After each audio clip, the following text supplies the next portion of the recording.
جب اسٹوڈنٹ محنت نہیں کرتا تو استاد بھی محنت نہیں کرتا. تو بس ایک ہی درس کافی ہے ہمارے لیے آج کہ ہم امام حسین کے قریب آئیں معرفت کے ساتھ. ماجرا دیکھیں. بہرحال بہت بڑے عالم دین تھے.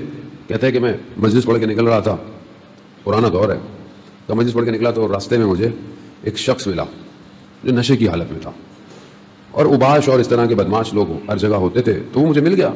کہا شیخ ہمارے لیے بھی روزہ پڑھو, یعنی مصائب پڑھو. تو اس نے بولا بھائی مصائب اور مجلس پڑھنے کی جگہ ہوتی ہے, تم مجلس میں آ جایا کرو جہاں میں پڑھتا ہوں. کہا نہیں ہم تو آ نہیں سکتے. اب ہم جیسے لوگ کہاں مسجد میں آئیں گے, کہاں حسینی. کہا نہیں تم آؤ. کہا نہیں. کہا اچھا پھر کہیں رکھو تو میں آ جاؤں. کہا نہیں یہی پڑھو. اب آدمی ویسی دوسری کیفیت میں تھا. مولانا نے کہا پتہ نہیں کیا ہی نہ ہو جائے. کہا اچھا دیکھو مجلس یا مصائب پڑھنے کے لیے ایک شرط ضروری ہے. کیا؟ کہا کرسی ہو, ممبر ہو, تقاضا ہے. انہوں نے کہا کہ ایسی بات کروں تاکہ یہ مجھے جانے دے. اللہ اکبر. وہ شخص خود جھک گیا. کہا شیخ میں ممبر ہوں, میرے اوپر بیٹھ کے پڑھو. کہا یہ بیٹھے, انہوں نے صرف یہی کہا السلام علیکم یا ابا عبداللہ. کہا وہ کانپنا شروع ہوا. کہا میں نے دوسرا سلام کیا, اس کی کپ کپاہٹ بڑھتی گئی. تیسرے سلام تک اس نے گر گیا. میں نے بھی کہا کہ ختم. کہا بس شیخ.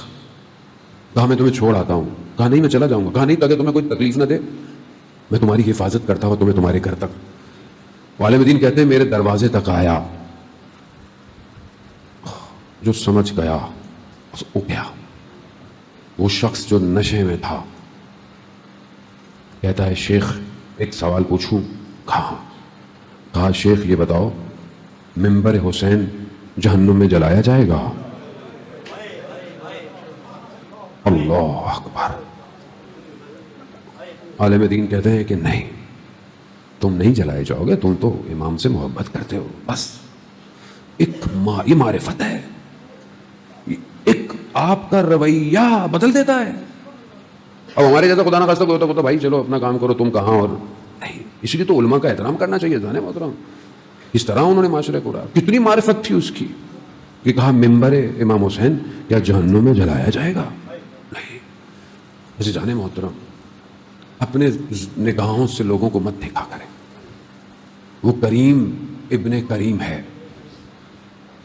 ادھر گڑ گڑائیں, ادھر تڑپیں کھڑے ہو کر مولا میں گناہگار, میں خطا کار, لیکن آ گیا ہوں. کہاں جاؤں میں؟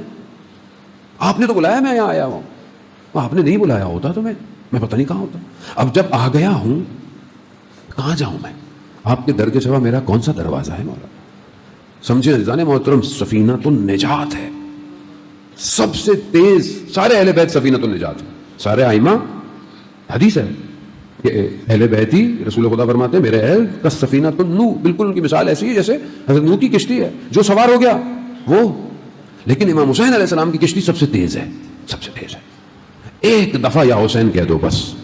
بس اس نام میں ہی پروردگار نے ایسا کچھ رکھا ہے کہ آپ سارا سال کچھ بھی کرتے رہیں, فرش ادا پہ آئیں آپ کی آنکھ سے آنسو آئے گا.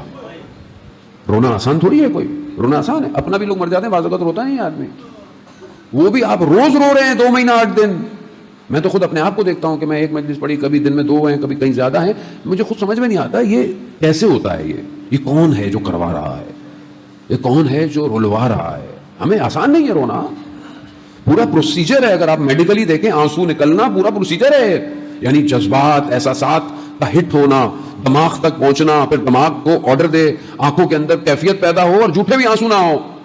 یہاں سے آنسو نکل رہا ہو, یہاں سے آنسو نکل رہا, یعنی کوئی دل کے اتنا قریب ہے